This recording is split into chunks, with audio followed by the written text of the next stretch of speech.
ना इधर ना उधर, सीधे मुद्दे पर नजर। और क्या है आज की खबर, आप देखना शुरू कर चुके हैं न्यूज़ 18 पुनीत के साथ। और बात हम करने वाले हैं इजराइल की, बात हम करने वाले हैं गाज़ा की, क्योंकि गाज़ा से एक खबर निकल कर सामने आई है और ये अपने आप में बहुत हैरान करने वाली खबर है। दूसरी तरफ एक खबर जो निकल कर सामने आई है वो इजराइल से भी आई है। इजराइल ने अपने रक्षा बजट में इस प्रकार का इजाफा किया है जो इतिहास में पहली दफ़ा होने जा रहा है। एक भारी भरकम बजट इजराइल लेकर आया है। लेकिन इसके अलावा गाज़ा से क्या खबर निकल कर सामने आ रही है, क्योंकि गाज़ा में लगातार अटैक किए जा रहे हैं और नॉर्दर्न गाज़ा में सबसे ज़्यादा अटैक हुए हैं। और इजराइल ने तो कह दिया है, वहाँ आईडीएफ की तरफ से कह दिया गया कि इलाका खाली कर दो। लेकिन क्या वहाँ से खबर निकल कर आई है, हमास से क्या खबर जुड़ी हुई है, इसी को समझेंगे। मेरे सहयोगी आनंद मौजूद हैं, आनंद के पास चलते हैं। क्या खबर है आनंद? बिल्कुल, देखिए, हमास जो है सब जानता है कि एक आतंकी संगठन है। ऐसा मतलब विश्व स्तर पर इसको मान्यता नहीं दी गई है और आतंकी संगठन एक तरीके से घोषित कर दिया गया इजराइल और अमेरिका की तरफ से। तो ये हमास जो है किसका समर्थन करता है? गाजा का। गाजा में कौन है? फिलिस्तीनी। फिलिस्तीनियों का समर्थन कर रहा है। लेकिन यहाँ पर उलट हो गया है। दरअसल हमला तो इजराइल हमास का हो रहा है, अभी भी जारी है। सीज फायर का उल्लंघन करने के बाद दोनों तरफ से हमले जारी हैं। लेकिन अब गाजा की मुश्किलें जो है, हमास की जो मुश्किलें हैं वो बढ़ गई हैं। क्यों बढ़ गई हैं? दरअसल जो फिलिस्तीनी हैं अब जंग से वो तंग आ गए हैं। जंग से तंग आने का मतलब ये है कि हमास के खिलाफ उन्होंने मोर्चा खोल दिया है। इतिहास में ऐसी पहली बार हुआ है। नहीं, फिर से मैं समझना चाहूंगा, किसने हमास के खिलाफ फिलिस्तीनियों ने मोर्चा खोल दिया? बिल्कुल बिल्कुल, आप सही सुन रहे हैं। दरअसल ये इतिहास में पहली बार हो रहा है कि हमास के खिलाफ फिलिस्तीनी उतर गए हैं सड़कों पर। और ये जो संख्या है, हजारों की संख्या में ये लोग सड़कों पर उतरे हैं और हमास को बोल रहे हैं कि आप हमारी धरती छोड़ करके चले जाइए। और सत्ता छोड़ने की उन्होंने मांग की है। किसने? प्रदर्शनकारियों ने। क्यों किया है? दरअसल ये जो लड़ाई चल रही है, आप सब जानते हैं कि इजराइल की जो हमास से लड़ाई शुरू हुई है, सबसे पहले जो हुआ था लड़ाई गाजा में हमास और इजराइल का ही हुआ था। लगभग 1.5 साल से लड़ाई ये चल रहा है। और फिलिस्तीन जो है वो ऐसा देश नहीं है कि वो झगड़ के भी अर्थव्यवस्था से मजबूत रहे। और मतलब कि एक होता है ना कि जो देश की मजबूती होती है वो मजबूती नहीं रह गई है। लगभग 72% गाजा बर्बाद हो चुका है। 72% कहने का मतलब ये कि जितने भी बिल्डिंगें थे वो सब मलबे में तब्दील हो गए हैं। कितने अभी उसके नीचे लाशें दबी हुई हैं लोगों की, पता ही नहीं है। लोग अभी अपनों को खोजने के लिए मलबे को हटा रहे हैं। मतलब खोजने के मतलब ये एक रिपोर्ट ये बता रही थी कि कम से कम 5-6 साल लग जाएंगे केवल मलबा हटाने में, बल्कि इससे ज्यादा वक्त भी लग सकता है केवल मलबा हटाने में। उसके बाद बसाने में तो और अलग हो जाएगा। बिल्कुल, ये आप जो बता रहे हैं ना, ये जो ये अरब देश ने जो गाजा का प्लान लेके आया था उसमें ये बात उन्होंने बोला था कि मलबे को हटाने के लिए पहले तो लाखों अरबों रुपए चाहिए मलबे को हटाने के लिए, और उसमें से 100 को निकालने के लिए, और इसमें समय भी लगेगा जो आपने समय बताया है। ये तो बात इधर की हो गई। लेकिन बात हम करते हैं प्रदर्शन पर। प्रदर्शन क्यों हो रहा है? प्रदर्शन इसलिए हो रहा है कि वहाँ के लोग जो है वो तंग आ गए हैं।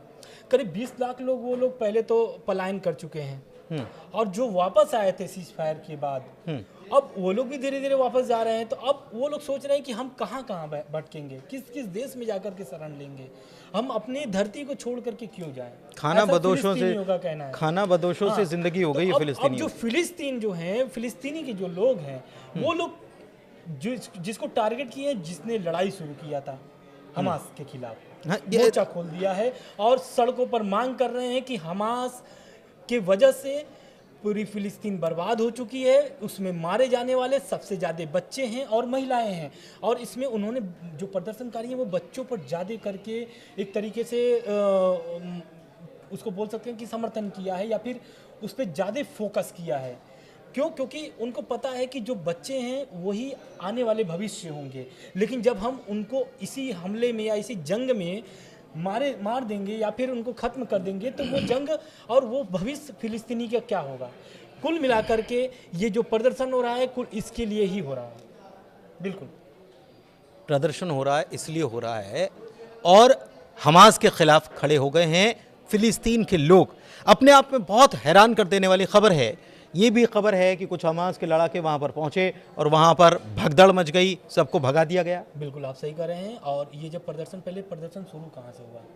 प्रदर्शन का एक जो ऐसा मतलब दावा किया जा रहा है इंटरनेशनल मीडिया के माध्यम से कि प्रदर्शन एक टेलीग्राम माध्यम से शुरू होता है। टेलीग्राम पे मैसेज आते हैं कि ऐसा ऐसा हमास के खिलाफ प्रदर्शन करना है, क्योंकि ये बहुत बड़ा कदम था फिलिस्तीनियों के लिए।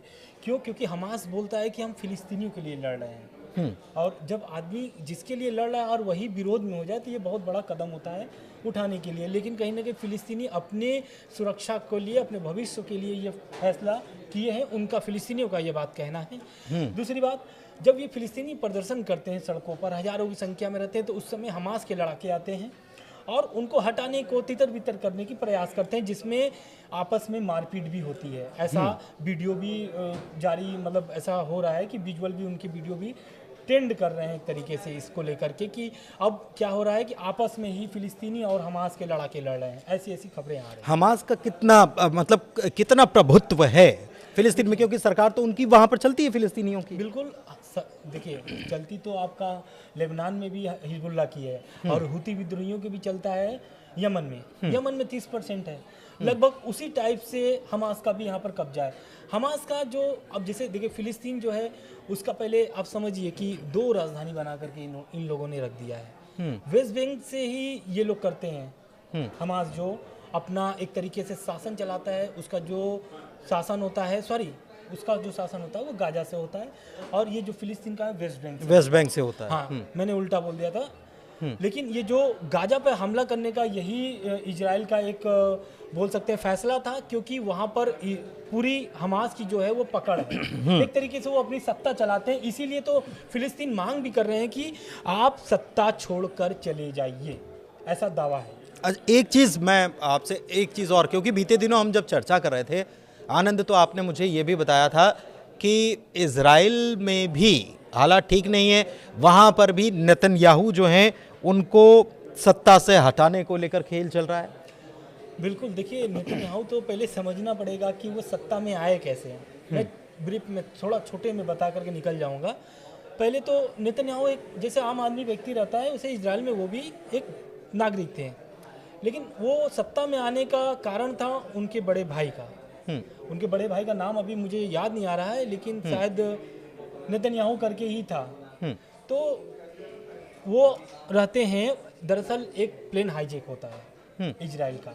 लगातार आप शुरू से देखेंगे तो यहूदियों पर हमला हुए हैं, एक तरीके से बर्बाद करने के लिए उन पे बहुत सारे देश तुले रहते थे, चाहे फिर वो मुस्लिम देश हो, चाहे फिर वो आपके ईसाई देश हो। तो क्या होता है कि उनके जो बड़े भाई का उसमें उस प्लेन क्रैश मामले में एक ऑपरेशन चलाता है इजराइल, और उस प्लेन क्रैश को क्या करता है, हमें लगता है कि जिबॉम में ऐसा करके है जगह है, शायद मैं ठीक हूँ तो साउथ अफ्रीका मान करके चलिए, साउथ अफ्रीका में वो प्लेन ले जा करके रख दिया जाता है, मतलब एक तरीके से वहीं पर हाईजैक कर लिया जाता है। हाँ ठीक है, हाईजैक हो और जाता है। वहाँ की सरकार भी सपोर्ट कर देती है, किसका?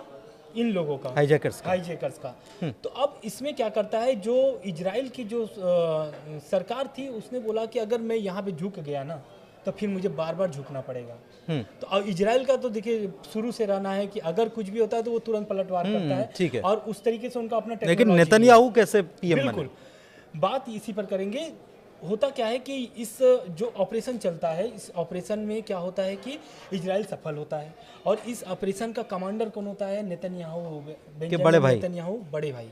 अब ये बड़े भाई जो होते हैं ये ऑपरेशन को तो सफल कर देते हैं, सभी अपने नागरिकों को वापस भी लेके आ जाते हैं अपने देश इजराइल में, लेकिन इसमें वो मारे जाते हैं। अब वो मारे जाते हैं तो उसमें क्या होता है कि नेतन्याहू के जो बड़े भाई हैं, Benjamin Netanyahu, he was a hero for his country, मतलब इजराइल के लिए हीरो थे, जाते हैं और उसमें चमकते हैं उनके छोटे भाई बेंजामिन नेतन्याहू। उनको सत्ता में आने का एक तरीके से मौका मिल जाता है कि आपके जो बड़े भाई हैं वो हीरो हैं, तो आप भी देश के लिए कर सकते हैं। और 2009 में उनकी पहली सत्ता आई थी, मतलब 2009 में वो पहली बार देश के प्रधानमंत्री बने थे नेतन्याहू। और प्रधानमंत्री बनने के बाद से और अब तक भर में आप देखे होंगे तो बीच में 1-2 बार वो थोड़े दिन के लिए, थोड़े दिन के लिए, लेकिन अब तक वो बने हुए हैं और इजराइल के लिए लड़ रहे हैं। आज भी मतलब देखिए हर जगह तो विरोध होते हैं सरकारों की, लेकिन वहां पर भी अभी विरोध हो रहा है। लेकिन नेतन्याहू का जो पकड़ है ना वो बहुत मजबूती है। नहीं, लेकिन वहां पर एक मिनिस्टर को हटा दिया, खबर ये है, और उसके बाद ये सब वो था सुरक्षा सेवा प्रमुख। अच्छा। हाँ, सुरक्षा सेवा प्रमुख थे और उनको हटा दिया गया। क्यों? क्योंकि वो इजराइल हमास जो युद्ध चल रहा है, हिजबुल्लाह लेकिन ये तो बदलते रहते हैं, इसके पहले भी तो बदला है। रक्षा मंत्री को वहाँ के योव ग्लांट्स की जगह उनको इजराइल कार्ड्स को लेकर आ गए हैं वो। बिल्कुल आपका कहना सही है, लेकिन वो जो सेवा प्रमुख थे ना, वो कहीं ना कहीं हम मतलब ऐसी खबरें भी आ रही हैं कि कहीं ना कहीं वो नेतन्याहू को टक्कर देने का मामला कर रहे थे। तो और दूसरा वो सुरक्षा व्यवस्था का भी शायद खुफिया जानकारी जो है कि उनसे कुछ ऐसा लीक होने का भी दावा था, इस कारण से उन पर ऐसा एक्शन लिया मतलब कुल मिलाकर देखिए, इजराइल में भी ठीक नहीं चल रहा है। ये इस बात को ऐसा समझिए कि वहाँ पर भी फिलिस्तीनी और हमास जो है आपस में भिड़ रहे हैं। इधर इजराइल के अंदर भी ऐसा नहीं है, इसके पहले भी प्रदर्शन हुए हैं और हमने खबरें भी दिखाई कि बड़ी संख्या में लोग उतर आए और नेतन्याहू के ऊपर ये भी एलिगेशन लगाया गया कि भाई आप जो है वो संभालने की स्थिति में नहीं, आप बंधकों को आज़ादी नहीं करा पा रहे हो। एक चीज़ मैं आपसे समझना चाह रहा हूँ आनंद, और वो शॉर्ट में समझना चाह रहा हूँ कि ये वही हमास है जिसके समर्थन में फिलिस्तीनी तब जाकर खड़े होते थे बड़ी संख्या में जब इजरायली बंधकों को रिहा किया जाता था, और इसी को लेकर इजराइल जो है वो नाराजगी जताता था कि आप ये जो प्रोपेगेंडा कर रहे हो ना, ये मीडिया के सामने दिखाने का, ये वीडियो बनाने का, ये गलत है, ये बुरा है। बिल्कुल आप सही कह रहे हैं। ये जब लड़ाई शुरू हुई थी ना, तब फिलिस्तीनी बहुत समर्थन में थे हमास के कि अब तो स्वतंत्रता मिल जाएगी इजराइल से। अब क्या है कि इजराइल पर नकेल कसा जाएगा, लेकिन क्या होता है कि इजराइल भी उसी तरह पलटवार करता है जैसे कि हमास। तो क्या होता है कि उनको आस थी कि हमास जो है वो इजराइल को स्वतंत्र करेगा, इजराइल से हमास जो है फिलिस्तीन को स्वतंत्र करेगा और एक अच्छे देश के तौर पर उभरेगा। लेकिन ऐसा होता नहीं है और करीब 1.5 साल हो जाते हैं। अगर किसी देश में 1.5 साल से युद्ध चल रहा हो तो जाहिर सी बात है इसकी जगह पे अगर सरकार भी होती तो वो उसको भी अपनी सत्ता छोड़नी पड़ती। तो जाहिर सी बात है क्यों ना कि फिलिस्तीनी जानते हैं कि उसमें इनका जो युद्ध चल रहा है इसमें उनका नुकसान हो रहा है। नहीं, लेकिन मैं एक चीज़ समझना चाह रहा हूँ, और वो इसलिए मैं समझना चाह रहा हूँ आपसे कि देशों की स्ट्रैटेजी होती है कि अगर आप किसी युद्ध में हैं, किसी फ्रंट पर हैं, वॉर फ्रंट पे हैं, तो उस युद्ध को जीतने के लिए उसमें फिर साम दाम दंड भेद तमाम तरीके की नीति अपनाई जाती है। और इसमें यह भी होता है कि उसी जिस मुद्दे को लेकर आप लड़ रहे हैं, उस मुद्दे को गृह युद्ध में अगर आपने उस क्षेत्र में तब्दील करा दिया, कहने का मतलब ये है कि वहाँ पर इस प्रकार की चीज़ें प्लांट की जाती हैं कि आपस में ही लोग उस मुद्दे को लेकर एक दूसरे के विरोधी हो जाएं तो स्थिति गंभीर हो सकती है। इजराइल में भी यही हो रहा है, बिल्कुल, और उधर गाजा में भी यही हो रहा है, अगर मैं गलत कह रहा हूँ। बिल्कुल नहीं, आप सही कह रहे हैं। लेकिन देखिए, ये जो इतिहास में जो पहली बार प्रदर्शन हो रहा है हमास के खिलाफ, ये बहुत शुभ संकेत देता है इजराइल को, क्योंकि उसको फिर लड़ना जरूरत ही नहीं पड़ेगा, यही उनके तो ही लोग उनको खत्म कर देंगे। और इजराइल इस विषय में बहुत चुप बैठा हुआ है। हमला जारी है हमास पर, उसमें फिलिस्तीनी भी मारे जा रहे हैं, ऐसा नहीं है, फिलिस्तीनी भी मारे जा रहे हैं। करीब 1 हफ्ते होने वाले हैं।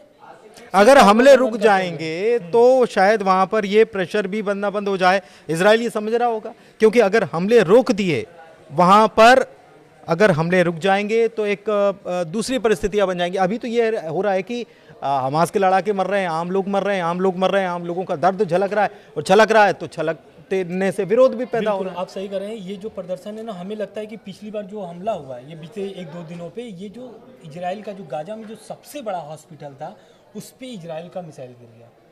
और उसमें क्या होता है कि बहुत ज़्यादा लोग मर जाते हैं। मैंने इस पर हम लोगों ने वीडियो भी शायद बनाया, बिल्कुल, हाँ, बिल्कुल चर्चा की थी, हम लोग चर्चा भी किए थे। तो इसमें क्या होता है कि जो इलाज करा रहे थे फिलिस्तीनी, जो खुद पीड़ित हैं, उन पर अगर मिसाइल गिर जाए और वो तड़प करके मरते हैं तो कहीं ना कहीं वो अपने लोग उनके सबसे बड़ी बात आपने जो कहा कि जो हमारे कल का भविष्य है, अगर वो अभी ही खत्म हो जा रहा है तो फिर उस मुल्क का हम क्या करेंगे जो फिलहाल तो मलबे में तब्दील हो चुका है। और यही स्थिति नजर आ रही है। बड़ी बात यह है कि फिलिस्तीनी मारे जा रहे हैं, अभी तक हजारों फिलिस्तीनी मारे जा चुके हैं। करीब 60,000 के आसपास आंकड़ा फिलिस्तीन की सरकार देती है। वो कहती है कि नीचे जो मलबे में दबे हैं वो जिंदा तो ना होंगे, क्योंकि इतना अरसा हो गया, तो वो भी मारे जा चुके हैं। और इसके लिए जिम्मेदार कौन है? क्योंकि हमला तो पहले इजराइल के ऊपर जो हमला हुआ था वो हमास की तरफ से अटैक किया गया था। तो अब वो ये मान रहे हैं कि हमारे बच्चों की मौत के लिए सामने वाला जो अटैक कर रहा है वो तो जिम्मेदार है ही, लेकिन जिसने उसको उकसावे का काम किया है वो भी तो जिम्मेदार है। तो एक नई चीज़, तब्दीली जो है मिडिल ईस्ट में आई है, ईरान की भी नज़र बनी हुई होगी जाहिर तौर पर। तो क्या प्रतिक्रिया वहाँ से निकलकर सामने आती है, क्योंकि ईरान फिलिस्तीन का समर्थन करता है लेकिन हमास का नहीं करता है। हमास का अगर करता भी है तो कहता नहीं है, हिजबुल्लाह का करता भी है तो कहता नहीं है, या हूथियों का करता है तो कहता नहीं है।